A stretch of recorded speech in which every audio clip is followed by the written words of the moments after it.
மத்தேயு எழுதின புஸ்தகத்துல ஒரு சம்பவத்தை நான் ஞாபகப்படுத்துறேன். 19வது அதிகாரத்தில் அது இருக்கிறது. 16வது வசனத்தில் இருந்து ஒரு மனுஷன் ஆண்டவராய் இயேசுவிடத்துல வந்து சொல்கிறான், நல்ல போதகரே. அப்பொழுது ஒருவன் வந்து அவரை நோக்கி, நல்ல போதகரே, நித்திய ஜீவனை அடைவதற்கு நான் எந்த நன்மை செய்ய வேண்டும் என்று கேட்டான். அதற்கு அவர், நீ என்னை நல்லவன் என்று சொல்வானேன், தேவன் ஒருவரை தவிர நல்லவர் ஒருவரும் இல்லை. இந்த வசனம் நமக்கு எல்லாருக்குமே தெரியும். ஆமென். தெரியுமாங்க? எல்லாருக்கும் தெரியும். இப்ப இதுல என்ன சொல்றாரு, ஒரு மனுஷன் ஆண்டவர்ட்ட வந்து கேக்குறான், நான் நித்திய ஜீவனுக்கு போகணும். எங்க போகணுங்க அவரு? ஆமா, பரலோகத்துக்கு போகணும். அவன் பாருங்க ஆசை. நமக்கெல்லாம் என்ன ஆசை இருக்குங்க?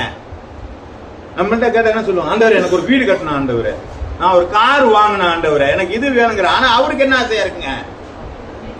என்ன வேணுங்க? ஆமா, நித்திய ஜீவன், பரலோக ராஜ்யத்துக்கு நான் போகணும். என்ன செய்யணும்?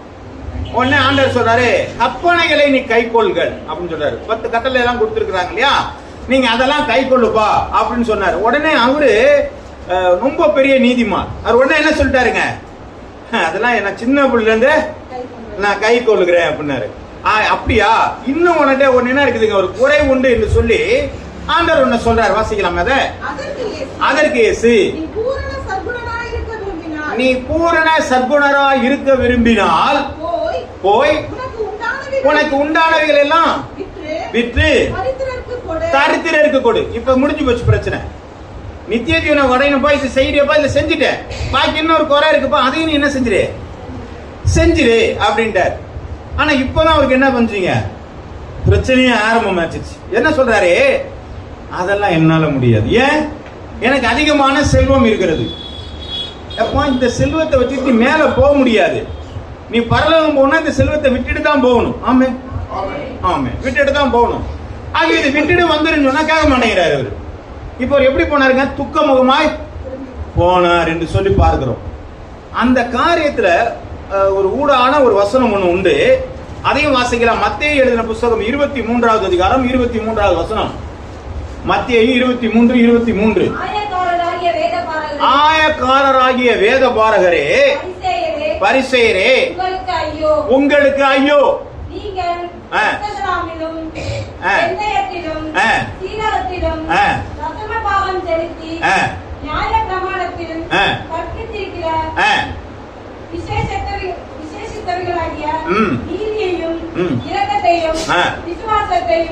இப்படி ஒண்ணு ஒன்னா படிச்சீங்கன்னா விளங்கவே விளங்காது. வேடா படிங்க, வாசிங்க நீங்க.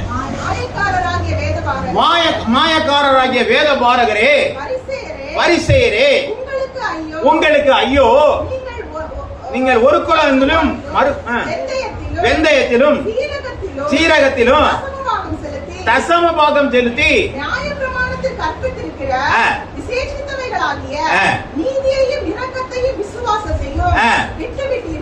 என்ன செய்யறாங்கன்னு சொன்னா, எப்பா நீ இந்த செய்ய வேண்டிய தசம பாகம், இந்த காணிக்க இதெல்லாம் கொடுத்துட்டு நீ என்ன பண்ணிட்ட, நியாய பிரமாணத்தை விட்டுட்டியப்பா அப்படின்னு சொல்லிட்டு கடைசியில் என்ன சொல்றாங்க, அதுலயே இவைகளையும் செய்யணும், அவைகளையும் விட்டுடாது இருக்கணும். இததான் அவர்கிட்ட சொன்னது.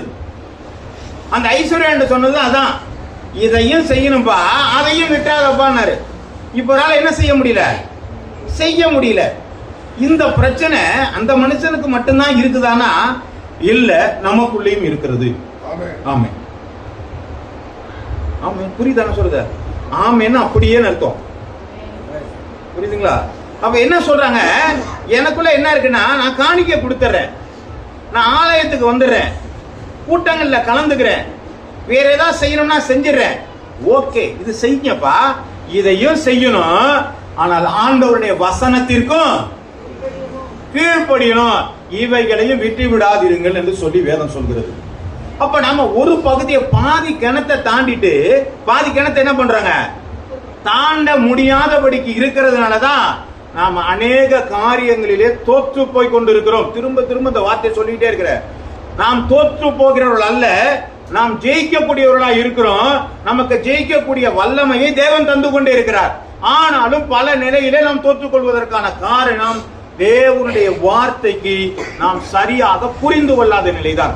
கீழ்ப்படியாதுங்க ஒரு பக்கம் இருக்கிறதுனாலும் புரிந்து கொள்ளாத ஒரு நிலை நம்மளை தவற விட்டு விடுகிறது. அது என்ன அப்படிங்கறத நம்ம பார்க்க போறோம். தலையை தாழ்த்தி ஜெபிப்போம். பரிசுத்தம் உள்ள எங்கள் நல்ல பிதாவே, இந்த நல்ல மனமகிழ்ச்சியான காலவேளைக்காய் உமக்கு நாங்கள் நன்றி செலுத்துகிறோம். இந்த காலவேளையிலும் உங்களுடைய வசனத்தை நாங்கள் தியானிக்க வந்திருக்கிறோம். இந்த வார்த்தைகள் எங்கள் இருதயத்திலே விதைக்கப்படட்டும். ஆண்டவரே, நல்ல பலன் கொடுக்கத்தக்கதாக நல்ல நிலத்திலே விதைக்கப்பட்ட விதையாக மாற தேவரீர் ஒப்புக் கொடுக்கிறோம். ஆசீர்வதியும். இப்ப இயேசுவின் நாமத்தில் ஜெபிக்கிறேன் நல்ல பிதாவே, ஆமென். சரி, இப்ப வாசிக்கலாம். ஏசாயா எழுதின தீர்க்கதரிசன புஸ்தகம் 59வது அதிகாரம் 1 முதல் 3 வசனங்கள் வரை. ஏசாயா 59 1 முதல் 3 வசனங்கள் வரை. இதோ ரட்சிக்க கூடாதபடிக்கு கர்த்தருடைய கை குறுகி போகவும் இல்லை, அவருடைய செவி மந்தமாகவும் இல்லை. உங்கள் அக்கிரமங்களே உங்கள் தேவனுக்கும் நடுவாக பிரிவினை உண்டாக்குகிறது. உங்கள் பாவங்களே அவர் உங்களுக்கு செவி கொடாதபடிக்கு அது உங்களுக்கு மறைக்கிறது. ஏனென்றால் உங்கள் கைகள் இரத்தத்தாலும் உங்கள் விரல்கள் அக்கிரமத்தாலும் உங்கள் உதடுகள் பொய்யை பேசி உங்கள் நாவுகள் நியாயக்கேட்டை வசனிக்கிறது. மாற்றமா? இந்த 3 வசனங்கள் அந்த ஒட்டுமொத்த பகுதியினுடைய முக்கியமான காரியமாக இருக்குது. அது எதை சொல்ல விரும்புகிறது என்று சொன்னால், முதல் வசனம் தேவனை பற்றி, தேவன் யார் என்பதை பற்றி, தேவனுடைய குணங்களை பற்றி அது என்ன செய்யுதுங்க, அந்த முதல் வசனம் சொல்கிறது. 3வது வசனம் ஒரு மனிதனுடைய இயல்பையும் அவனுடைய குணத்தையும் குறித்து 3வது வசனம் என்ன செய்யுதுங்க, சொல்கிறது. இந்த மனிதனுக்கும் தேவனுக்கும் இடைப்பட்டதான பிரிவினையை உண்டாக்குகிற காரியத்தை தான் இந்த 2வது வசனம் சொல்லிக் கொண்டிருக்கிறது. ஆமென். இந்த 2வது வசனத்தில் இருக்கிற காரியம் மாறிவிட்டால் 1வது வசனமும் 3வது வசனம் ஒன்றாக மாறிவிடும். அல்லேலூயா. அப்படி மாறினால் தேவனும் நாமும் ஒன்றாக இருக்கிறோம் என்று அர்த்தம். அல்லேலூயா. அல்லேலூயா. பத்தல. அல்லேலூயா. ஆமென். கர்த்தருடைய நாமம் மகிமைப்படுவதாக. அப்போ முதல் வசனம் எதை சொல்கிறது என்று சொன்னால், தேவனுடைய இயல்புகளை குறித்து சொல்கிறது. ஒருவேளை அது கை குறுகி போல புரியாம கூட இருக்கலாம். அதை வேற வசனங்கள் மூலமாக நாம் புரிந்து கொள்ள முயற்சி செய்யலாம். அதே போல ஒரு மனிதனுடைய இயல்புகள், மனிதனுக்கும் தேவனுக்கும் இடைப்பட்டதான இருக்கிற அந்த பிரச்சனைக்குரிய காரியங்கள், இதை தான் இந்த வேளையில நாம் தியானிக்க போகிறோம். முதல்ல அந்த 59வது அதிகாரம் 1வது வசனத்தை நாம் வாசிக்கிறோம். தேவனுடைய இயல்பை குறித்து. ரட்சிக்க கூடாதபடிக்கு கர்த்தருடைய கை குறுகி போகவில்லை, கேட்க கூடாதபடிக்கு அவருடைய செவி மந்தமாகவில்லை. தம்பி, அவர் சொல்லி கொடுக்குறீங்களா? இல்ல, இந்த டிரான்ஸ்லேட் பண்ணுங்க, அவர் புரியலனா. Right, okay. சரி, இப்ப என்ன சொல்றோம்? 1 யோவான் 4வது அதிகாரம் 8வது வசனத்தை நாம் வாசிக்கலாம். 1 யோவான் 4:8. அன்பில்லாதவன் தேவனை அறியான், தேவன் அன்பாகவே இருக்கிறார். ஆமென். இப்ப முதல்ல நம்ம வசனம் வாசிச்சு பார்த்தோம், அவர் கை குறுகி போகவில்லை, அப்படிதான் பார்த்தோங்க. இப்ப தேவனை பற்றி இந்த வசனம் என்ன சொல்லுதுங்க? அன்பில்லாதவன் தேவனை அறியான். அப்ப கடவுள் எப்படியா இருக்கிறாருங்க? கடவுள் எப்படி இருக்கிறார் சொல்லுங்க. ஆமென் சொல்ல வேண்டாம். கடவுள் எப்படி இருக்கிறாருங்க? திரும்பி ஒரு வாட்டி சொல்லுங்க. கடவுள் எப்படி இருக்கிறாருங்க?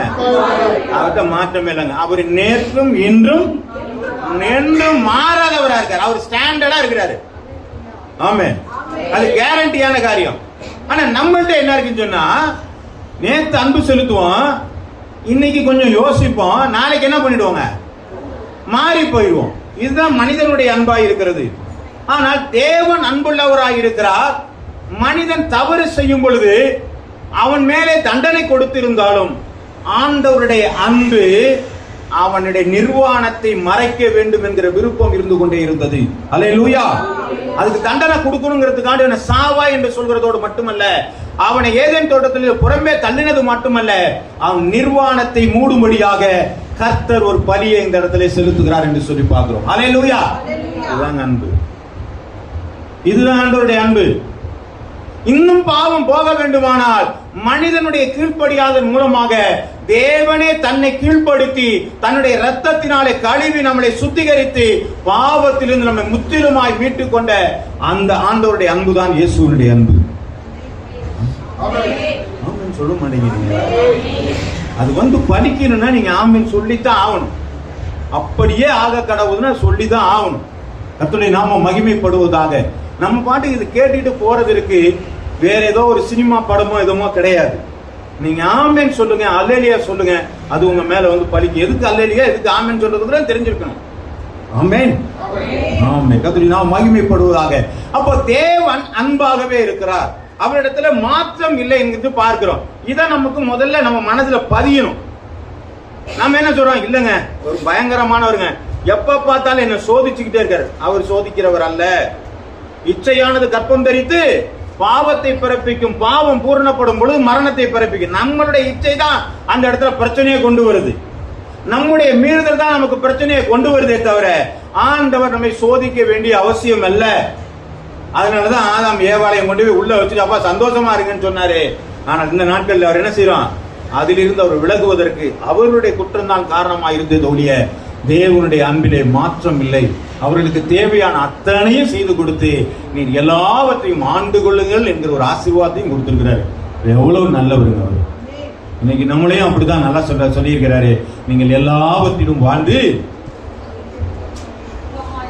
சுகமாயிரு அப்படிதான் சொல்லியிருக்காருங்க. அப்போ நீங்கள் சந்தோஷமாயிருங்கள். மறுபடியும் சொல்கிற என்னங்க, இந்த வசனம் தெரியாம இயேசுவை புரிஞ்சு கொள்ள முடியாது. ஆமென்.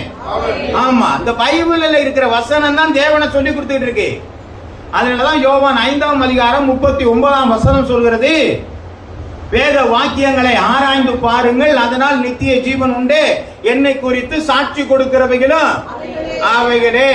அப்ப வேத வசனத்தை பைபிளை தூக்கி மூட்டை கட்டிட்டு உள்ள வச்சிருந்தீங்கன்னா உங்களுக்கு தேவனும் தெரியாது, தேவனுடைய நன்மையும் தெரியாது, தேவனுடைய ஆசீர்வாதமும் தெரியாது. அதுக்கு ஆமென் அல்ல. அதனால நீங்க என்ன பண்ணுங்க, வேதத்தை வாசிக்கலன்னு சொன்னா எந்த நாளும் தேவனை குறித்த அறிவு நம்மள்ட்ட இருக்காதுங்க. அப்ப வேதத்தை வாசிச்சுதான் தேவனை தெரியும். ஆமென். இதுலதான் ஆண்டவர் தன்னை வெளிப்படுத்தி கொண்டு இருக்கிறார். வாசிக்கலாம். பிலிப்பியர் எழுதின புத்தகம் 2வது அதிகாரம் 6லிருந்து 8 வசனங்கள். அவர் தேவனுடைய ரூபமாயிருந்து தேவனுக்கு சமமாயிருப்பதை கொள்ளையாடின பொருளாய் எண்ணாமல், இதுதாங்க பாவத்துக்காக தன்னையே அங்கிருந்து கீழே இறங்கி வெறுமையாக்கினார். யோவான் 3வது அதிகாரம் 16ஆம் வசனம் சொல்கிறது, தன் ஒரே பேரான குமாரனை விசுவாசிக்கிறவன் எவனோ அவன் கெட்டு போகாமல் நித்திய ஜீவனை அடையும்படிக்கு அவரை தந்தருளி இவ்வளவாய். ஒரு வாட்டி 100 வாட்டி யாரா சொல்லுங்க இருங்க, வேற யாரா சொல்லுங்க. யோவான் 3:16. நீங்க இருங்க, அதெல்லாம் வாசிக்க வேண்டாம். வேற யாரும் சொல்லுங்க மனப்படமா.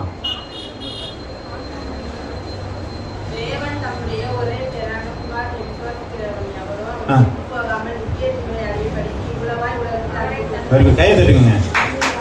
இந்த வசனம் தாங்க ஒட்டுமொத்த புத்தகத்துக்கும் ஒரு அடையாளமே. அந்த புத்தகம் தான் எல்லா இடங்களையும் காணல போட்டு பாத்தீங்கன்னா அந்த யோவான் 3:16 தான் போட்டிருப்பாங்க. அந்த வசனமே நம்மகிட்ட இல்லைன்னா எப்படி இருக்கும்? தன் ஒரே பேரான குமாரனை விசுவாசிக்கிற எவனோ அவன் கெட்டு போகாமல் நித்திய ஜீவனை அடையும்படிக்கு அவரை தந்தருளி இவ்வளவாய் உலகத்தில் அன்பு கூர்ந்தாருங்கிற வசனமே தெரியலன்னு சொன்னா தேவன் நம்ம மேல் இருக்கிற அன்பை நம்ம என்ன செய்யலங்க, புரிந்து கொள்ளவில்லை என்று அர்த்தம். சங்கீதம் 145:18 எடுத்து வாசிக்கலாம். 145:18. தம்மை நோக்கி கூப்பிடுகிற யாவருக்கும், உண்மையாய் தம்மை நோக்கி கூப்பிடுகிற யாவருக்கும் கர்த்தர் எப்படி இருக்கிறாருங்க. அந்த வசனத்தை திரும்பி ஒரு வாட்டி வாசிங்க. இந்த வசனத்தை மட்டும் படிச்சுட்டு போயிடக்கூடாது. தம்மை நோக்கி கூப்பிடுகிற யாவருக்கும் என்கிறத மட்டும் படிச்சிடக்கூடாது. அடுத்து அந்த வசனத்தில் இன்னொன்னு இருக்கு, வாசிங்க. தம்மை உண்மையாய் தம்மை நோக்கி கூப்பிடுகிற யாவருக்கும் கர்த்தர் சமீபமா இருக்கிறார். அப்ப என்ன பண்றாங்க, ஆண்டவரை கூப்பிடுறதுலயும் எப்படி இருக்குங்க, யாருக்குமே தெரியலையா? பைபிள்ல இல்லையா? பைபிள்ல இருக்கா இல்லையாங்க? என்ன இருக்குதுன்னு சொல்லுங்களேன் கொஞ்சோண்டு.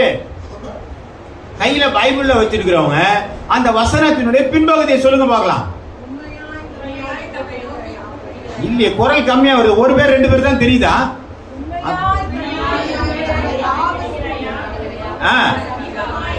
ஆமா, நீங்க கூப்பிட்டதுக்கெல்லாம் வரணும் அவசியம் இல்ல. உண்மையா கூப்பிட்டாதான் அவர் வருவார்.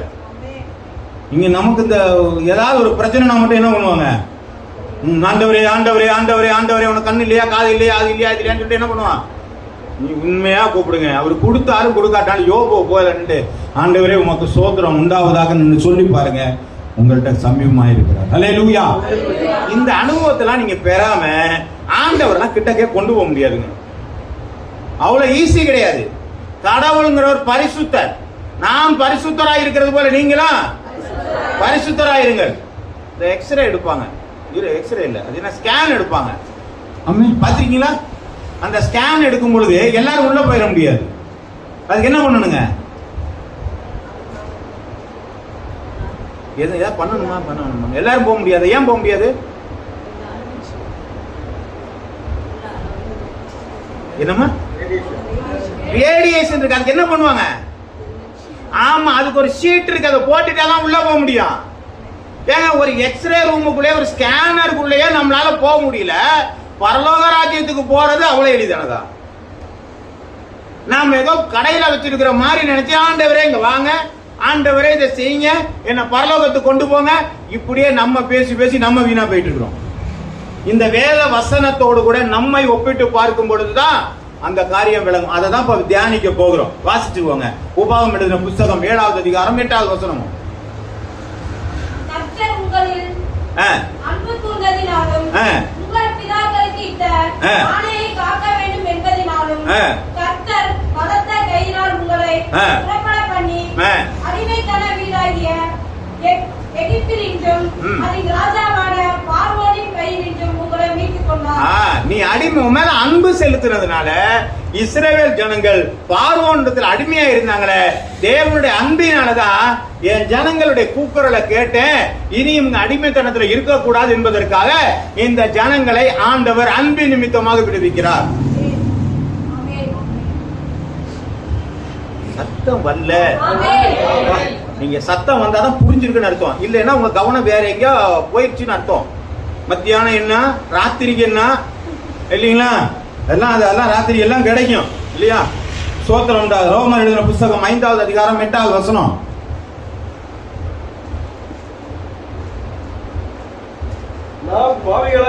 நாம் பாவிகளாய் இருக்கையில் கிறிஸ்து நமக்காக மரித்ததினாலே தேவன் நம்மேல் வைத்த நமது அன்பை விளங்க பண்ணுகிறார். அப்ப என்ன பண்ண, நம்மள எப்ப நம்ம மேல அன்பை வச்சிருக்கிறாரு?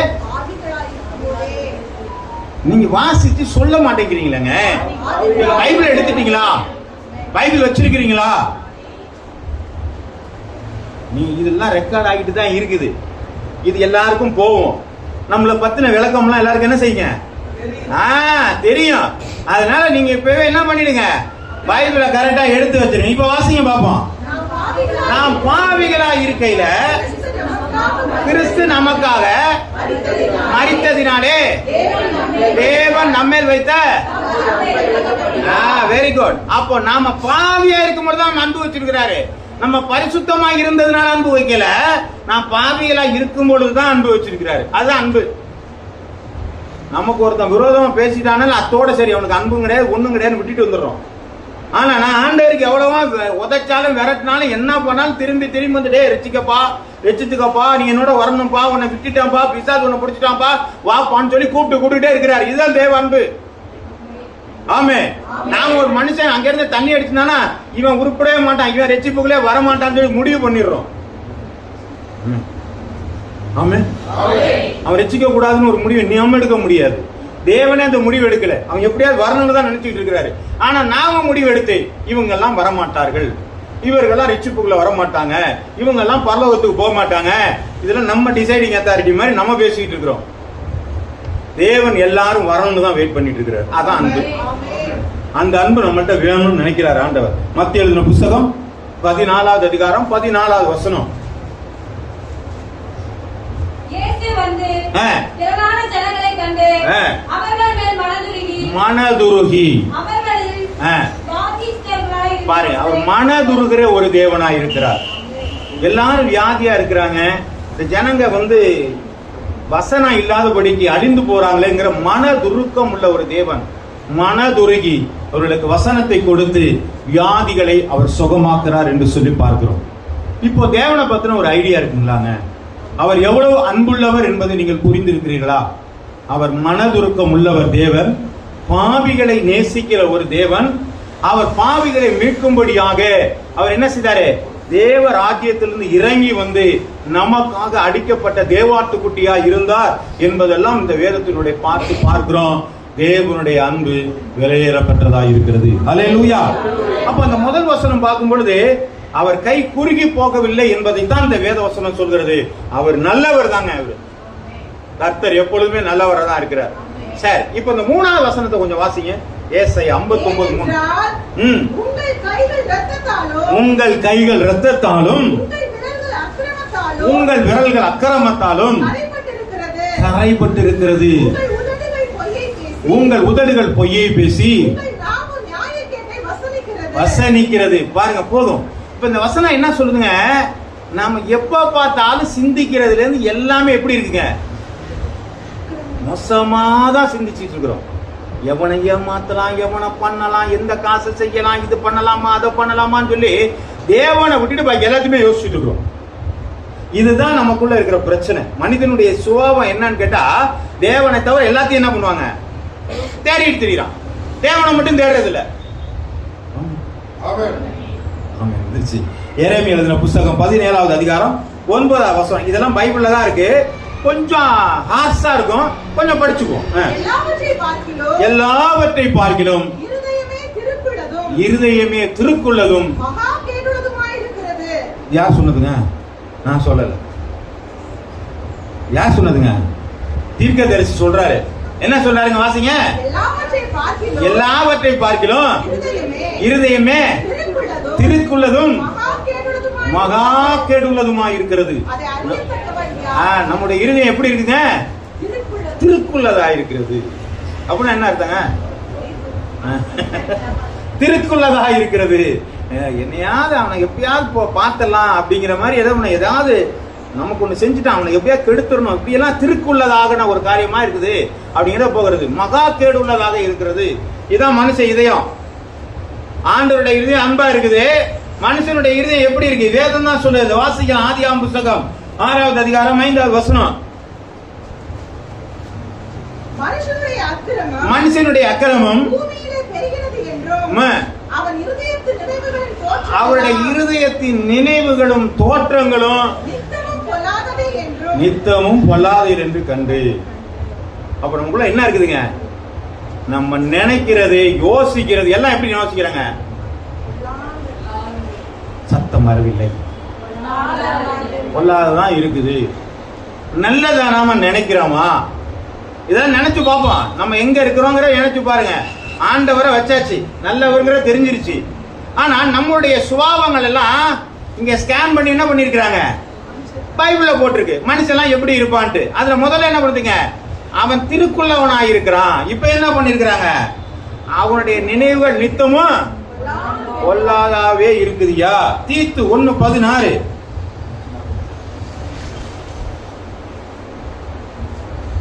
தீத்து 1:16 எடுத்துட்டீங்களா? தீத்து 1வது அதிகாரம் 16வது வசனம். தேவனை அறிந்திருக்கிறோம் என்று அறிக்கை பண்ணுகிறார்கள். கிரியைகளினாலேயோ அவர்களை மறுதலிக்கிறார்கள். அவர்கள் அருவருக்கப்படத்தக்கவர்களும் கீழ்ப்படியாதவர்களும் இருக்கிறார்கள். இப்ப இந்த வசனத்தை கொஞ்சம் திரும்பி ஒரு வாட்டி வாசிக்கணும். அவர்கள் தேவனை நல்லா யோசிங்க. எனக்கு கடவுளை தெரியும் அப்படின்னு சொல்லி கடவுளை அறிந்திருக்கிறோம் நம்ம நினைச்சுக்கிட்டு என்ன பண்றோமா? அறிக்கை பண்றாங்க. நாங்க கடவுளை தெரியும், இயேசுனா தெரியுமா தெரியும், பாவ மன்னிப்பு தெரியுமா தெரியும், ரட்சிப்பு தெரியுமா தெரியும், சர்ச்சுக்கு போவீங்களா அவன் போவோம், வேதவசனம் வாசிப்போம், ஜெபம் பண்ணீங்களா பண்ணுவோம், என்ன பண்ணுவோம், காணிக்க கொடுப்பீங்களா கொடுப்போம், எல்லாமே தெரியும், எல்லாமே அறிந்திருக்கிறோம். அப்புறம் கிரிகளினாலோ கிரிகளினாலோ அப்படின்னா என்ன அர்த்தங்க? அதான் பிரச்சனை. எல்லாம் சொன்னதெல்லாம் வாய்க்கு ரைட்டு தான், எல்லாத்துலயும் நான் சரியா தான் இருக்கிறேன், ஆனா செயல்ல சரியில்லை. இதுதான் மனுஷனுடைய சுபாவம். நான் அப்படி இல்லை. சந்தோஷம், கர்த்தருக்கு ஸ்தோத்திரம் உண்டாவதாக இருக்கிறவங்களை பத்தி தான் இந்த பிரச்சனை. நான் நல்லவனா இருந்தா நல்லவங்க தான், நல்லதுதான். இது என்கிட்ட இல்லைன்னு சொன்னா மாத்திக்கிறது நல்லதுதான். ஆமென். வாசிக்கலாம். யாக்கோபு எழுதின புத்தகம் 1வது அதிகாரம் 8வது வசனம்.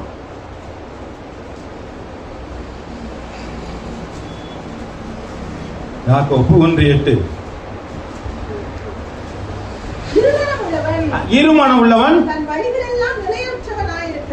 இது இன்னொரு ஆளு. யாருங்க அவருக்கு? 2 மனம். என்ன வேணும்? ஆசீர்வாதமும் வேணும், உலகமும் வேணும். நான் ஆண்டவருக்கு உண்மையா இருக்கணும்னு நினைக்கிறேன், ஆனா உலகத்துக்கு நான் என்ன பண்ண உண்மையா இருக்கணும் நினைக்கிறேன். அதெல்லாம் சொல்லுங்க. 2 எஜமானுக்கு நீங்க என்ன செய்ய முடியாதுங்க, வேலை செய்ய முடியாது. ஒண்ணு பக்தியா இரு, இல்லையா நேர உலகத்தோட ஓடி போய் ஏதோ ஒண்ணுதான் நடக்கும்.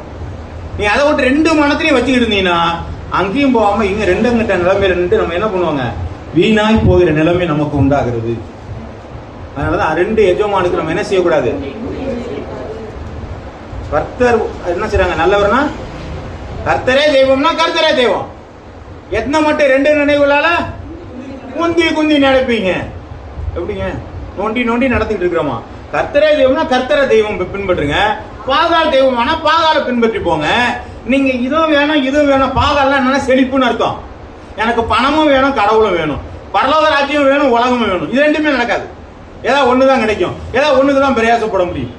ஆமே. 2 டிகிரி படிக்க முடியும் ஒரே டைம்ல. டிகிரியே 2 டிகிரி படிக்க முடியாது. அப்போ பரலோகத்துல போறதுக்கு மட்டும் 2 காரியத்தை நம்மளால செய்ய முடியுமா?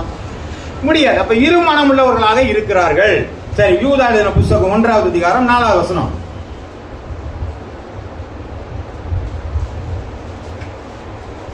யூதா 1:4. ஏனெனில் நமது தேவனுடைய கிருபையை காம விகாரத்துக்கு ஏதுவாக புரட்டி ஒன்றாக ஆண்டவராகிய தேவனையும் நம்முடைய கர்த்தராகிய இயேசு கிறிஸ்துவையும் தங்களுடைய கர்த்தராகிய இயேசு கிறிஸ்துவையும் மறுதலிக்கிறவர்கள் பக்க வழியாய் நுழைகிறார்கள். இப்ப நம்ம என்ன பண்றாங்க, பக்க வழியா நுழையறதுக்கு நிறைய பேர் ட்ரை பண்றாங்க. எப்படிங்க? நம்ம பண்றது ஐக்கியத்தானா? எங்களுக்காக வேண்டிக் கொள்ளும். இதுக்கு யாரையாவது என்ன பண்றாங்க, ரெக்கமெண்டேஷன் நிறைய பேர் வச்சிருக்காங்க.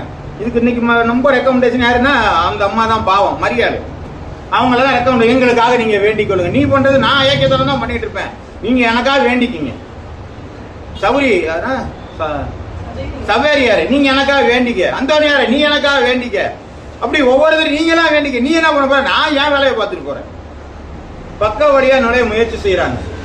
இல்லங்க, நீங்க இந்த இடத்துல எங்களுக்கு இவ்வளவு காசு நீங்க கொடுத்துட்டீங்கன்னா உங்களுக்காக நாங்கள் ஜெபிக்கிறோங்க. அப்படியா? உடனே ஒரு லெட்டர் எழுதி போட்டு என்ன பண்றாங்க, நீங்கள் எங்களுக்காக ஜெபித்துக் கொள்ளுங்கள், இந்தாங்க உங்களுக்காக நாங்க ஒரு 1000 ரூபாய் அனுப்பிச்சிருக்கிறோம். அவங்க கூலிக்கு மாறடிக்கிற ஒரு ஆளு, அதுக்கு ஒரு ஆளை வச்சிருப்பாங்க. அவங்க என்ன பண்ணுவாங்க, ஒட்டுமொத்த லெட்டரையும் ஒன்னா தூக்கி போட்டு ஆண்டவரே இவர்களுக்காக ஜெபிக்கிறோம், முடிஞ்சு போச்சு. எல்லாருக்கும் ஜெபிச்சுட்டு ஒரு நாளும் பக்க வழியா நுழைய முடியாது. கல்யாண வஸ்திரம் தேவை. கல்யாண பந்தி ஆயத்தமா இருக்கு. சொந்தக்காரனை கூப்பிட்டாங்க, வரல. தெருவில் போனாலும் கூப்பிட்டாங்க, எல்லாரும் பந்திக்கு வந்தாச்சு. அந்த எஜமான் போய் சுத்தி பாக்குறான். ஒருத்தன் மட்டும் என்ன பண்ணலங்க, கல்யாண வஸ்திரம் போடல. எல்லாரும் கல்யாண வஸ்திரம் போட்டிருக்காங்க. இவன் இங்கே ஏறி குதிச்சு வந்திருக்கான். அவனை குத்திக்கு எந்த கொண்ட போட்டாங்க, பற்கடிப்பான இடத்துல போட்டாங்க. பக்க வழியா ஒரு நாளும் நுழைய முடியாது. அதுக்குதான் ஆண்டவர், நானே வழியும் நானே சத்தியமும் நானே ஜீவனுமா இருக்கிறேன், என்ன எல்லாம நீங்க என்ன பண்ண முடியாது, போக முடியாது. அப்போ கல்யாண வஸ்திரம் போட்டிருந்தாதான் உள்ள போக முடியும். தீவெட்டியோட என்ன வச்சிருந்தாதான் உள்ள போக முடியும். ஆமென். ஜீவ புத்தகத்துல எழுதியிருந்தாதான் உள்ள போக முடியும். அப்ப இதெல்லாம் என்ன பண்ணல, நம்மகிட்ட இருக்குதாங்கிறத யோசிச்சுங்க. ரோமர் எழுதின புஸ்தகம் 1வது அதிகாரம் 18வது வசனம். ரோமர் 1:18. சத்தியத்தை அநியாயத்தினாலே அடக்கி வைக்கிற மனுஷனுடைய எல்லாவித அவபக்திக்கும் அநியாயத்திற்கும் விரோதமாய் தேவ கோபம் வானத்திலிருந்து வெளிப்படுத்தப்பட்டிருக்கிறது. இது கொஞ்சம் நிர்மலமான காரியம், நம்மகிட்ட ரொம்ப இருக்கிற காரியம் இதுதான். வாசிங்க என்னன்னு? சத்தியத்தை அநியாயத்தினாலே அடக்கி வைக்கிறவன் மேல எல்லா விதமான அவபக்திக்கும் அநியாயத்திற்கும் விரோதமாய் தேவ கோபம் வானத்திலிருந்து விலக்கப்பட்டிருக்கிறது. சத்தியத்தை அநியாயத்தினால் அடக்கி வைக்கிறோமா? புரியுதா? அப்படின்னா என்ன? என்னமா? எனக்கு சத்தியம் தெரியும், நான் அடக்கி வைக்கிறேன்னு அர்த்தம்.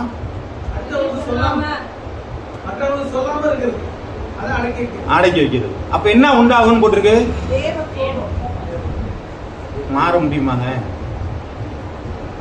இது மனுஷன் இருக்கா இல்லையா? அப்போ இதுதாங்க மனுஷனுடைய இருதயம் எல்லாம் எப்படி இருக்குது, இல்ல எல்லாத்தையும் போட்டாச்சு. இதுல தப்பிச்சுக்கிறதுக்கு நமக்கு என்ன இல்லைங்க? வழி இல்லை. மாறிக்கிறதுக்கு வழி இல்லை. இந்த இடத்தோட இந்த நிலைமையோட நம்ம வர்றதுக்கு வழி இல்லை, தப்புறதுக்கு வழி இல்லை. ஆனா மாறுறதுக்கு வழி இருக்கு. அதான் பின்னாடி பார்க்க போறோம். வாசிக்கலாம். 1வது அதிகாரம் 21. அதே வாரிங்க. 1:21 எடுத்து வாசிங்க. 21, 23 வாசிங்க. அவர்கள் தேவனை அறிந்தும் அவரை தேவன் என்று மகிமைப்படுத்தாமல் சோத்தறியாமலும் இருந்து சிந்தனையினாலே வீணரானார்கள். உணர்வில்லாத அவருடைய இருதயம் இருளடைந்திருக்கிறது. உணர்வில்லாத இருதயம் இருளடைந்ததினாலதான் தேவன் எங்க இருக்கிறார்னே தெரியாம போயிடுச்சு நமக்கு. வசனத்தை திரும்பி வாசிங்க. இந்த முதல் வசனத்தை மட்டும். அவர்கள் தேவனை அறிந்திருந்தும் அவரை சோத்தறியாமலும்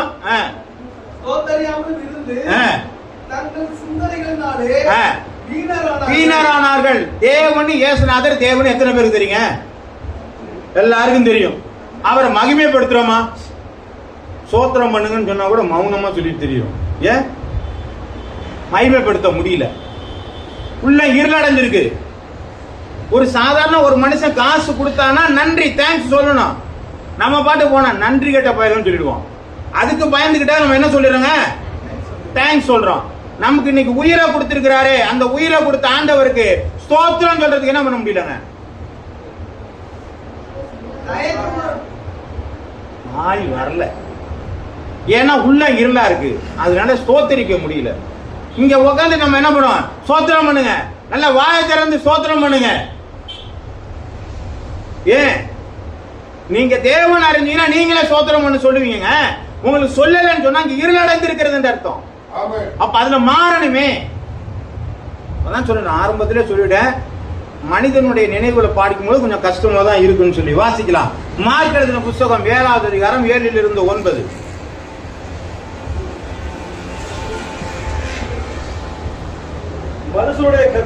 மனுஷனுடைய கற்பனைகளை உபதேசங்களாய் போதித்து வீணா எனக்கு ஆராதனை செய்கிறார்கள். எழுதியிருக்கிற பிரகாரம் நன்றாய் தீர்க்கதரிசனம் சொல்லியிருக்கிறானே. தேவனுடைய கட்டளையை தள்ளிவிட்டு மனுஷனுடைய பாரம்பரியத்தை கை கொண்டு வருகிறவர்களாய் கிண்ணங்களையும் செம்புகளையும் கழுவுகிறீர்கள். மற்றும் இப்படிப்பட்ட அநேக சடங்குகளை அனுசரித்து வருகிறீர்கள். இப்ப சடங்குகள் பாரம்பரியத்தெல்லாம் என்ன பண்ண மாட்டேங்கிறாங்க, நம்ம விட மாட்டேங்கிறோம்.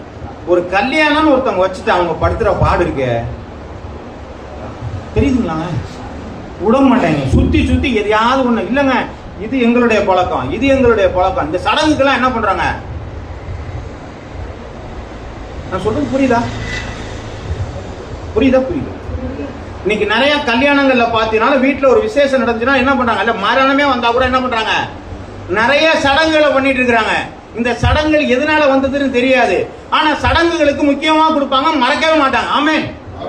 ஆமா, அப்ப என்ன பண்ண, கல்யாணத்துல பாத்தீங்கன்னா உட்காந்து கிழக்க நில்லு, மேற்க நில்லு, அங்கே வாசல்ல நில்லு, எல்லாத்தையும் சுத்துன்னு போட்டு எல்லாத்தையும் சுத்தி கித்தி இதெல்லாம் இருந்தாதான் அவங்க வாழ்க்கை நல்லா இருக்குன்னு சொல்லி இவன் முடிவு பண்ணி சொல்லிட்டு இருக்கிறான். ஆமென். ஆனா அன்னைக்கு என்ன கிழமை? ஞாயிற்றுக்கிழமை.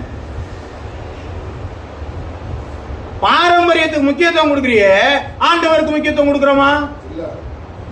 அப்ப நம்ம நினைவில் எங்க இருக்குது? அன்னைக்கு எவனோ ஒருத்தன் சொல்லி கொடுத்தான், என்னத்துக்கு சொல்லி கொடுத்தான்னு நமக்கு தெரியல. ஆனா அதுக்கு போய் மூச்சை போட்டு நம்ம என்ன பண்றோம், இது இல்லைன்னா கல்யாணமே இல்லைங்க, இது இப்படித்தாங்க இருந்தாதாங்க கல்யாணமே இருக்கும். அதை நம்ம முக்கியத்துவப்படுத்திட்டு இருக்கிறோம். ஆனால் ஆண்டவருடைய ஞாயிற்றுக்கிழமைங்கிறத நம்ம என்ன செய்ய மாட்டோம். இன்னைக்கு தாங்க எங்களுக்கு லீவு நாள். உங்களுக்கு விருப்பமா இருந்தா கல்யாணம் பண்றவங்க நல்ல சாதாரண நாள்ல வைங்க. உங்களுக்கு தேவைன்னா வர்றவங்க வந்துட்டு போறாங்க.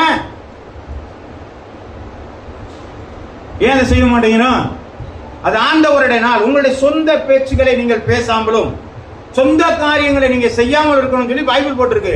அதெல்லாம் ஒரு பக்கம் இருக்கட்டுங்க, அதெல்லாம் போட்டிருக்குமியா. நம்ம அன்னைக்கு தானே கல்யாணம் பண்றோம், ஞாயிற்றுக்கிழமை தானே சர்ச்சில் தானே கல்யாணம் பண்றோம். ஆமா, உங்கள்கிட்ட விட்டுற. பிரசங்கி எழுதின புஸ்தகம் 7வது அதிகாரம் 29வது வசனம்.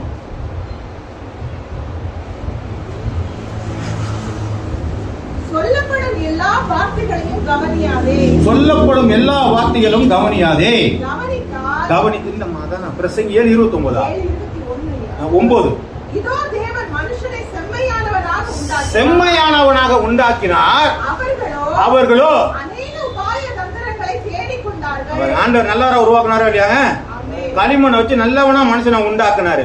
எல்லாத்தையும் ஆண்டு கொள்ளும்படியான ஒரு ஆசீர்வாதத்தையும் கொடுத்தாரு. ஆனா அவன் என்ன பண்ணா, நம்ம மரத்துல போய் தட்டிட்டான்.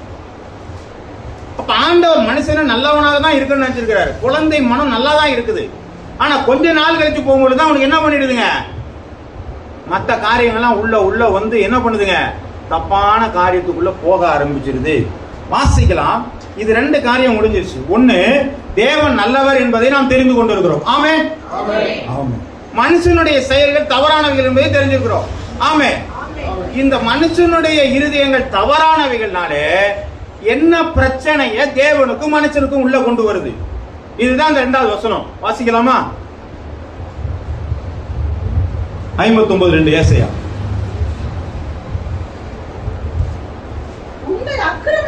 உங்கள் அக்கிரமங்களே உங்களுக்கும் உங்கள் தேவனுக்கும் நடுவாக. இப்போ நமக்கும் தேவனுக்கும் எது பிரச்சனை? அக்கிரமம் தான் பிரச்சனை. ஆண்டவர் நல்லவர் தான். நாம பிரச்சனைக்குரியா இருக்கிறதுனால, நம்முடைய செயல்பாடு தவறா இருக்கிறதுனால, நம்முடைய அக்கிரமத்தினால தான் நமக்கு என்ன பண்ணுதுங்க, பிரிவினை உண்டாகிறது. உங்கள் பாவங்களே. அப்ப நம்ம ஜெபம் பண்ணா கேட்க மாட்டேங்கிறாரு என்னத்துக்குன்னா இதுக்குதான்.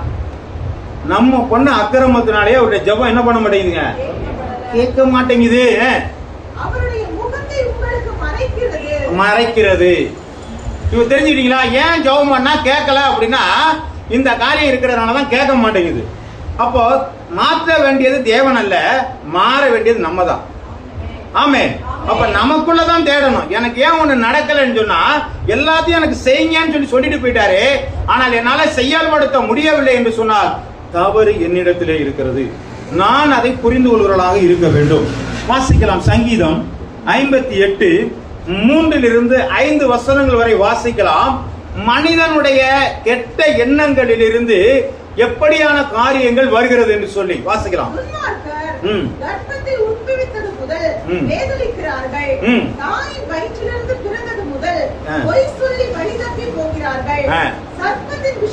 இல்லம்மா, 58:3-5 வாசிங்க.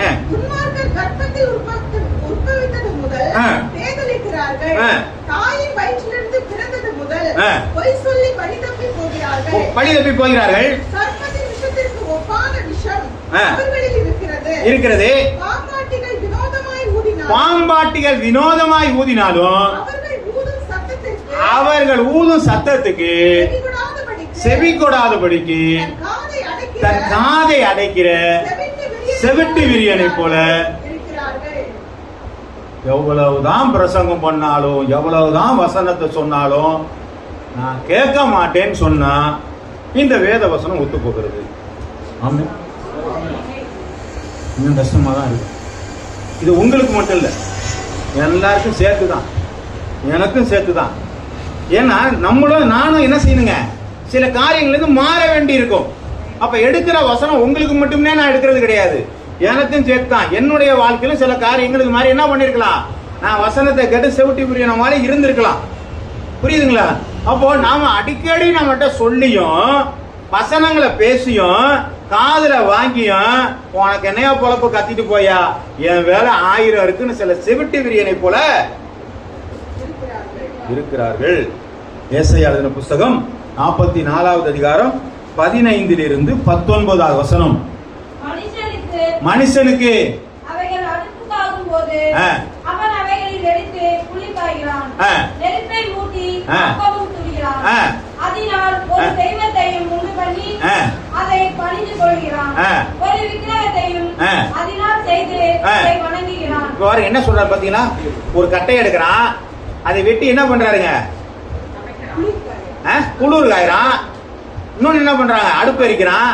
இன்னொரு கட்டை எடுத்து என்ன பண்றாங்க, ஒரு விக்கிரகத்தை செய்யறான். வாசிமா, மனுஷனுக்கு அவைகள் அடுப்புக்காகும் போது அவன் அவைகளில் எடுத்து புளி காய்கிறான், நெருப்பை மூட்டி அப்பமும் சுடுகிறான், அதனால் ஒரு தெய்வத்தையும் உண்டு பண்ணி அதை பணிந்து கொள்கிறான், ஒரு விக்கிரகத்தையும் அதனால் செய்து அதை வணங்குகிறான். அதில் ஒரு துண்டை அடுப்பில் ஏற்கிறான், ஒரு துண்டினால் இறைச்சியை சமைத்து புசித்து பொரியலை பொரித்து திருப்தியாகி குளிர் காய்ந்து ஆஹா அனலானே நெருப்பை கண்டேன் என்று சொல்லி அதில் மீதியான துண்டை தனக்கு விக்கிரக தெய்வமாக செய்து அதற்கு முன்னிருந்து அதை வணங்கி நீ என் தெய்வம், என்னை ரட்சிக்க வேண்டும் என்று அதை நோக்கி மன்றாடுகிறான்.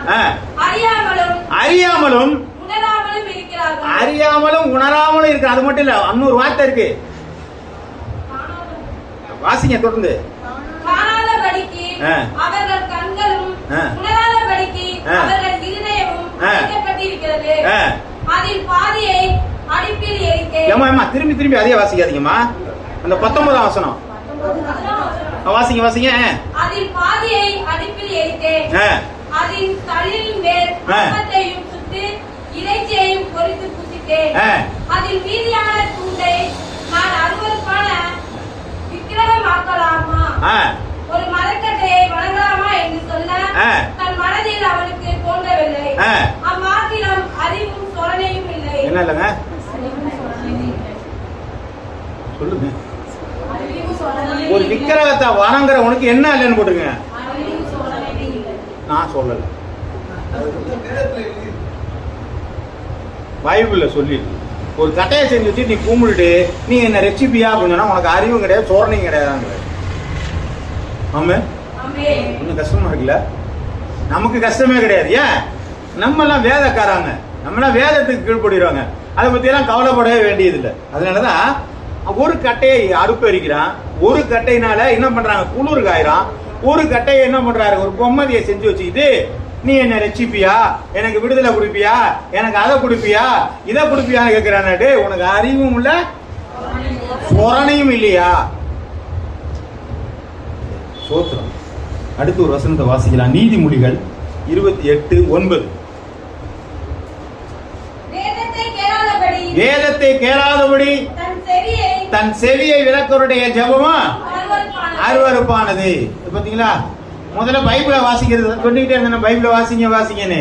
நீங்க பைபிளை வாசிக்காம நீங்க என்ன ஜெபம் பண்ணாலும் அது மோட்டு வேலையை கூட தாண்டாது. அது கர்த்தருக்கு எப்படிப்பட்டதா இருக்குதுங்க? எனக்கு ஐயோ அப்பா இதெல்லாம் என்ன ஜெபமான்னு அப்படியே வெறுத்து ஒதுக்குறாரு. நான் நல்லா அழகா ஜெபம் பண்றேன், நீ என்ன வேணாலும் ஜெபம் பண்ணுப்பா. வேதம் தெரியுமா உனக்கு? வேதத்துக்கு கீழ்படுறியா? உன் ஜெபம் எனக்கு தேவை, உன் ஜெபத்தை நான் கேட்கிறேன். நீ என் வசனத்தை கேட்காம, என் வசனத்தை நீ வாசிக்காம உன் ஜெபம் எனக்கு எப்படிப்பட்டதா இருக்குதுங்க? அருவருப்பா இருக்குது. இதெல்லாம் யாரு செய்யறான்னு சொன்னா, இந்த 2வது மனுஷருடைய சுபாவம் மாறிட்டு படிச்சோம் பாத்தீங்களா? 3வது அதிகாரத்துல 3வது வசனத்துல அவங்களுக்கு இந்த குணங்கள்லாம் இருக்குன்னு போட்டிருக்கு. ஆமோஸ் எழுதின புஸ்தகம் 6வது அதிகாரம் 3 - 6 வசனங்கள் வரை. ஆமோஸ் 6 3 - 6.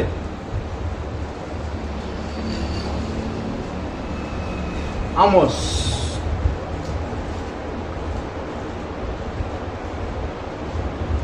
கண்டுபிடிச்சிட்டீங்க? பைபிள் இருக்கா? ஆமோஸ் 6வது அதிகாரம் 3-6.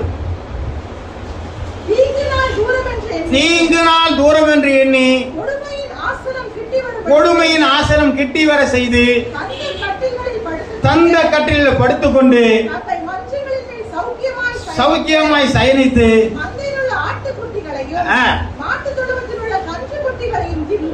தின்று தம்புரை வாசித்து பாடி உண்டு பண்ணி குடித்து நல்ல சென்டெல்லாம் பூசிக்கிட்டு, ஆனாலும் யோசேப்புக்கு நேரிட்ட ஆபத்துக்கு கவலைப்படாமல் போகிறார். என்னத்துக்கு கவலைப்படாம போறாங்க? ஆண்டவருடைய வருகை தானே, அது அப்புறம் செத்ததுக்கு அப்புறம் தான் வருமோ என்னன்னு யோசிச்சுக்கிட்டு இப்ப எப்படி இருக்கிறாங்க ஜனங்க? என்னென்ன பண்றாங்க? வாசிக்குமா அத? ஆமோஸ் 6:3-6. தந்த வாசிங்க. தந்த கட்டில்கள்ல நல்லா சொபிசிட்டான கட்டில், நல்லையா, நல்ல கட்டில படுத்துக்கிட்டு சௌக்கியமா சயனித்துக்கிட்டு ஆட்டுக்குட்டிகளையும் தின்று பாட்டு கேட்டுக்கிட்டு, ஆமா இன்னைக்கு ஞாயிற்றுக்கிழமைப்பா அப்படின்னு சொல்லிட்டு இன்னைக்கு என்ன பண்றாங்க? அப்படியே ஜாலியா மெத்தையில படுத்துக்கிட்டு டிவியை கேட்டுக்கிட்டு பாட்டு பாடிக்கிட்டு மட்டன் ரெடியா சிக்கன் ரெடியா அப்படின்னு சொல்லிட்டு என்ன பண்ணாங்க? இருக்கிறாங்களா இல்லையா? ஆமா, இவங்கள பார்த்தா பேசிட்டு இருக்காரு. யோசேப்புக்கு வருகிற ஆபத்து உனக்கு வரப்போகுது. ஆமே, ஏன்னா தீங்கு நாள் இப்ப இல்ல, அது வரும்போது பாத்துக்கலாம். அது எப்போ வரும்னே தெரியாது. தம்பிக்கே தெரியலையே, ரோட்ல நின்னவன் தானே, கடற்கரை ஓரமா நின்னவன் தானே, இன்னைக்கு வரும்னே தெரியலையே. உத்தரப்பிரதேசில் ஒரு பிள்ளை 18 வயசு பிள்ளை, அவங்க அக்காவுக்கு கல்யாணம். அந்த ஜாலியில அந்த பிள்ளை டான்ஸ் ஆடிட்டு இருக்கு. அப்படி நெஞ்சு குடிச்சு உட்காந்து செத்து போயிடுச்சு. மரணம் யாருக்கு எப்போ வரும்னு தெரியல. தந்த கட்டில படுத்திருந்தா மட்டும் தூக்கம் வராம இல்ல, சாவு வராம இருக்காது. எந்த இடத்துல வேணா யாருக்கு வேணா எப்போனாலும் வரலாம். ஆனா நாம என்ன நினைக்கிறோம்? எப்ப வருதா வரட்டையான்னு சொல்லி ஜாலியா காலை நீட்டி போட்டு மெத்தையில படுத்துக்கிட்டு நல்ல மதுபானத்தை குடிச்சுக்கிட்டு நல்ல கரிசோரை சாப்பிட்டுட்டு பாட்டு கேட்டு ஜாலியா இருப்போம் நினைச்சீங்கன்னா யோசேப்புக்கு இருக்கிற ஆபத்து வருகிறது. யாருக்குங்க அதுனா? மனதுல திருப்புள்ள ஜனங்கள் இப்படியான இருக்கிறார்கள். 2 கொரிந்தியர் 4வது அதிகாரம் 4வது வசனம்.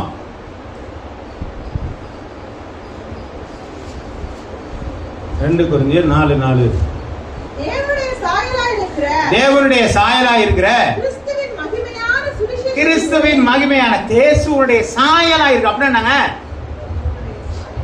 இதுதான் இயேசு. எதுதான் இயேசு? இதுதான் இயேசு. அது எது? வாசிங்க. கிறிஸ்துவின் சாயலாய் இருக்கிற மகிமையின் சுவிசேஷமாகிய பிரகாசமாயிராதபடிக்கு இப்பிரபஞ்சத்தின் தேவனானவன் மனக்கண்களை குருடாக்கி போட்டான். வேத வசனம் தேவ சாயலா இருக்கிற இந்த வேத வசனத்தின் ஒளி பிரகாசமாயிராதபடிக்கு மனக்கண்கள் குருடாக்கி இருக்கிறது. என்னென்ன வசனம் கொஞ்சம் கஷ்டமா இருக்குல்ல? குருட்டு பயிலுவா, அறிவு கட்ட பயிலுவா, சுரணயத்தை பயிலுவா. பாருங்க, இதெல்லாம் ஆண்டவர் பேச ஜனங்கள்கிட்ட இருக்கிற வார்த்தைகள். இப்படிதான் ஜனங்க இருக்கிறாங்க. அதனாலதான் என் கை குறுகி போயிடுச்சு, அதனாலதான் நான் கேட்க மாட்டேங்கிறேங்கிறாரு. நீ நல்லவனா இருந்தா நான் சொல்றதை கேட்பேன். ஆமே, வாசிக்கலாம். 1 தீமோத்தேயு புத்தகம் 6வது அதிகாரம் 9-10.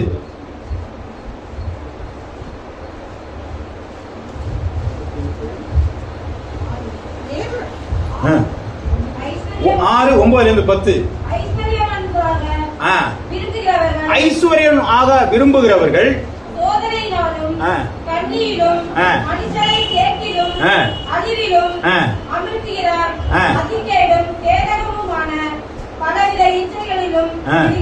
விழுகிறார்கள்.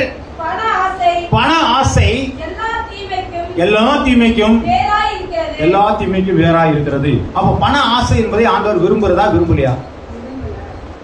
பணம் எல்லாவற்றுக்கும் தேவைதானா?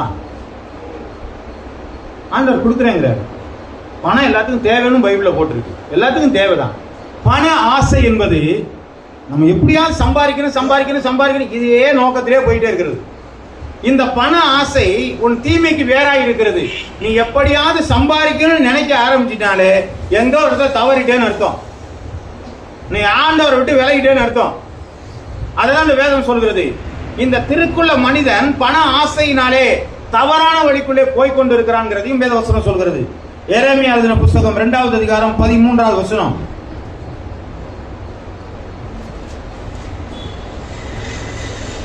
எரேமியா 2:13. என் ஜனங்கள் இரண்டு தீமைகளை செய்கிறார்கள். என்னை விட்டு விட்டார்கள்.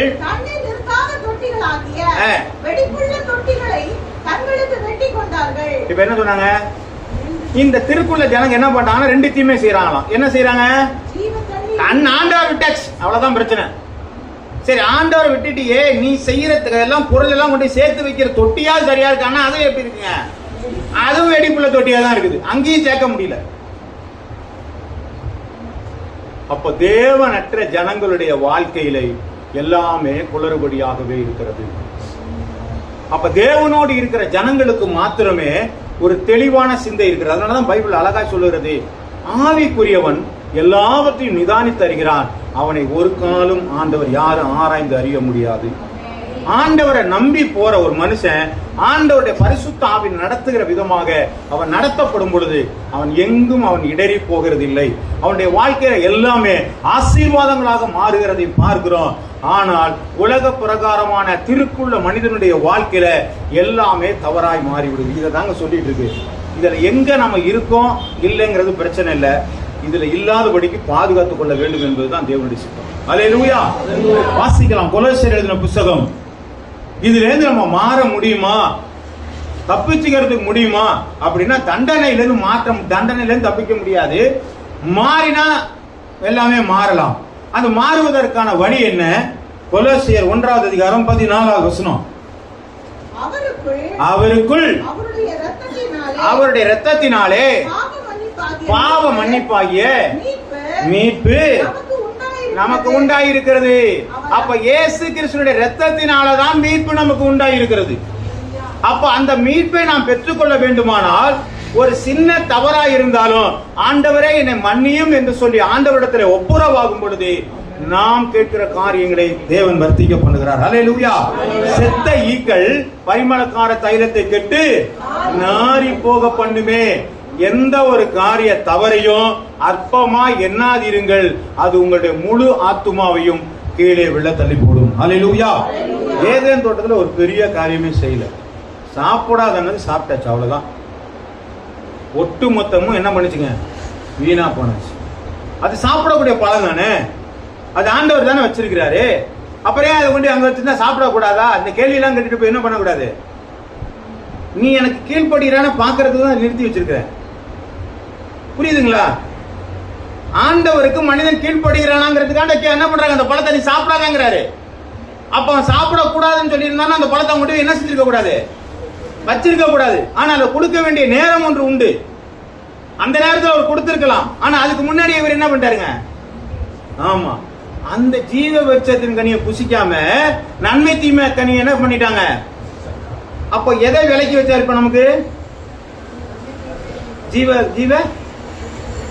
விருட்சத்தின் கனிய என்னங்க பைபிள் இருக்கா இல்லையா? அப்புறம் வழி போனாதான் நாங்க சாப்பிட முடியும். ஆமா, வழி என்ன பண்ணிட்டாருங்க? காவல் வச்சுட்டாரு. அப்ப ஜீவவிருட்சத்தின் கனி என்ன பண்ண முடியாது? பூசிக்க முடியாது. அதை கொடுக்கிறாரா கொடுக்கலையா? எப்ப கொடுப்பாரு? எப்ப கொடுக்கிறாரு? வெளிப்படுத்தல சொல்லப்பட்டிருக்கிறது. நம்ம பேரு ஜீவ புஸ்தகத்துல இருந்தா அந்த ஜீவவிருட்சத்தின் கனிய 12 மாசமும் 12 விதமான கனிகளை நம்ம என்ன பண்ணலாங்க? புசிச்சுக்கிட்டே இருக்கலாம். எதை கொண்டு போய் ஒளிச்சு வச்சாலும் அது நம்ம கையிலேயே கொடுக்குறேங்கிறாரு. அவ்வளவு நல்லவருங்க ஆண்டவர். ஆனால் மனிதனுடைய நினைவுகள் நித்தமும் பொல்லாததா இருக்கிறது. தப்பிக்க ஒரே வழி ஆண்டவராய் இயேசு கிறிஸ்துவினுடைய ரத்தம் மாத்திரமே. 1வது அதிகாரம் 20வது வசனம் வாசிச்ச பகுதியிலே 1:20 கொலோசியர். அவர் சிலுவையில் சிந்தின இரத்தத்தினாலே சமாதானத்தை உண்டாக்கி பூலோகத்தில் உள்ளவைகளையும் பரலோகத்தில் உள்ளவைகளையும் யாவையும் அவர் மூலமாய் நமக்கு ஒப்புரவாக்கினார். 1வது அதிகாரத்தையும் 3வது அதிகாரத்தையும் இப்ப என்ன பண்ணிட்டாருங்க? 3வது வசனத்தையும் புரிஞ்சுக்கிட்டீங்கன்னா புரியலன்னு தெரியல எனக்கு. ஏசாயா எழுதின புஸ்தகத்துல 1வது அதிகாரத்துல தேவனையும் 3வது இருக்கிற தந்திரமான மனிதனையும் ஆண்டவராகி அந்த சிலுவையினுடைய மரணம் ஒப்புரவாக்கி ரெண்டையும் என்ன பண்ணிடுச்சுங்க? இப்ப அந்த பிரிவினிலிருந்து ஒப்புரவாக்கி விட்டது என்று சொல்லி பார்க்கிறோம். ஆமென். அப்ப மாற வேண்டியது யார்? சத்தம் வரல. நாம தான் மாற. தைரியமா சொல்லுவாங்க, ஒன்னும் தப்பு இல்ல. ஆமா, தன்னில் பாவம் இல்லை என்று சொல்லுகிறவன் தன்னை தானே வஞ்சித்துக் கொள்கிறான். என்கிட்ட பாவம் இல்லைன்னு சொன்னா என்னை ஏமாத்திட்டேன்னு அர்த்தம். என்னிட ஏதாவது ஒரு வகையில பாவம் இருக்கதான் செய்யும். அதை மாறி மாறி ஆண்டவர்கிட்ட சொல்லி சொல்லி புதுப்பித்துக் கொள்கிற, அதாவது மாற்றிக் கொள்கிற காரியத்தை தான் தேவன் விரும்புகிறார். ஆமென். அதுதான் ரெட்ஷிப். ரெட்ஷிப்னா ஒரு நாள் நான் ஆண்டவர் நீங்க ரட்சிக்கப்பட்டீங்கன்னா எப்பங்க? நாங்க 1900 வேண்டாம் 2010 நாங்க என்ன பண்ணிட்டோம்? நாங்க ரட்சிக்கப்பட்டுட்டோம். அப்படியா? அதுக்கப்புறம் அவனுக்கு ரட்சிக்கப்பட்ட வேற ஒண்ணு இல்லை. அது ரட்சிக்கப்பட்டவங்க என்ன நினைச்சுக்கிட்டு இருக்காங்க? இயேசு கிறிஸ்துவ தெரிஞ்சுக்கிட்டோம், இயேசு கிறிஸ்துவ சொந்த ரட்சகரா தெரிஞ்சுக்கிட்டோம், போதுமான இல்லைங்க.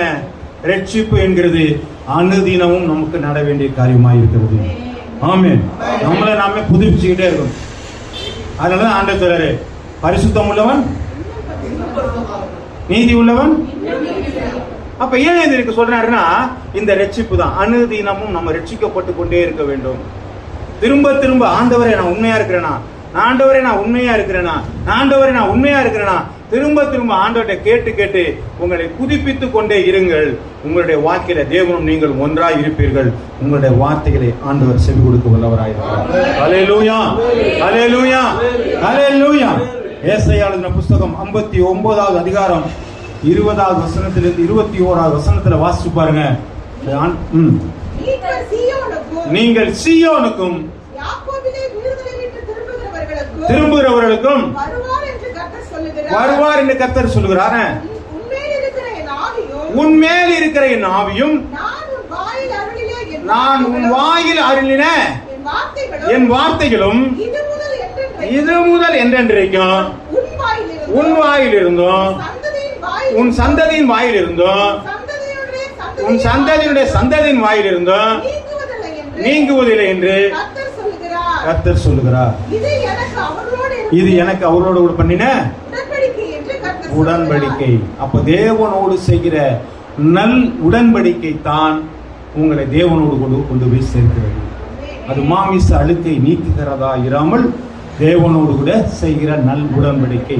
ஆண்டவரை நான் பாவத்திற்கு மறிக்கிறேன், ஆண்டவரே பரிசுத்தத்திற்காக நான் எழும்புகிறேன் என்று சொல்லி ஆண்டவரோடு செய்கிற அந்த நல்ல உடன்படிக்கை தான் நம்முடைய தேவனோடு கூட இணைக்கிறதா இருக்கிறது. ஹல்லேலூயா, ஹல்லேலூயா. அந்த வேத வசனம் சொல்கிறது, அது உன் வாயிலிருந்தும் உன் பிள்ளையினுடைய வாயிலிருந்தும் உன் பிள்ளையினுடைய பிள்ளைகள் வாயிலிருந்தும் உன் சந்ததி வாயிலிருந்து என்ன செய்துங்க. இப்ப முத ஆளுக்கே இந்த வசனங்கள் இன்னும் போகல. முத ஆளுக்கே இன்னைக்கு என்ன பண்ணலங்க, வசனம் எத்தனை வசனத்தை நம்ம மனப்பாடம் பண்ணி வச்சிருக்கோன்னே தெரியல. ஏதாவது இருக்காது, பைபிள்ல இருக்குதுங்களா? அப்படி நம்ம என்ன செய்யறாங்க, பார்க்க ஆரம்பிக்கிறோம் இல்லைங்களா? அப்படித்தானே? அப்ப நமக்கே பைபிள் வசனத்தை எல்லாம் நம்ம பிள்ளைங்களுக்கு எங்க சொல்லிக் கொடுக்க போறோம், நம்ம அடுத்த பிள்ளைங்களுக்கு சொல்லணும், அப்புறம் எங்க சந்ததிக்கு சொல்லிக் கொடுக்க போறோம். அப்ப இன்னையிலேருந்து ஒரு பொருத்தனை செய்யுங்க. நான் ஏற்கனவே சொல்லியிருக்கிறேன், இந்த வருஷத்துல ஒரு முறையாவது நீங்க பைபிளை படிச்சு முடிச்சிருக்கீங்கன்னு நீங்க சொல்லியிருக்கிறேன். நீங்க எத்தனை பேர் படிச்சு முடிக்கிறீங்கன்னு தெரியல. நீங்க பைபிளை படித்து முடிக்கிறவர்கள் பாக்கியவான்கள். ஆமே, முயற்சி செய்யுங்க. இந்த கொடுத்துருக்காங்க, இந்த இண்டெக்ஸ் கொடுத்துருக்காங்க தெரியுதுங்களா? இது எதுக்கு? நான் படிச்சு முடிச்சோன்னா அந்த இடத்துல வச்சிருவேன். ஒவ்வொரு நாளைக்கு எத்தனை அதிகாரம் படிக்க முடியுங்க? 10 படிக்கலாம். தாராளமாக 10 படிக்கலாம். சங்கீதம்னா 10 படிக்கலாம். ஏசாயானா என்ன பண்ணலாம், ஒரு 5 அதிகாரமாவது படிக்கலாம். அப்படி எதையாவது நீங்கள் படித்து முடியுங்கள். அப்படி படிச்சு முடிச்சிங்கன்னா உண்மையிலேயே இந்த வசனம் நமக்கு உள்ள போக தான் நம்ம இடத்துல இருக்கிறதான தீமையான காரியங்கள் வெளியே போகும். இல்லைன்னு சொன்னா மனுஷன் வேஷமாக திரிகிறான், விருதாக சஞ்சலப்படுகிறான், ஆசையை சேர்க்கிறான். அதை யார் பாரிக்கொள்வான் என்று அறியாதிருக்கிறான். அதனால வேஷமா நம்ம திரிகிறத காட்டிலும் உண்மையா இருக்கிறது ஆண்டவருக்கு நல்லதான காரியம். ஆமென். நம்ம சோமலாமா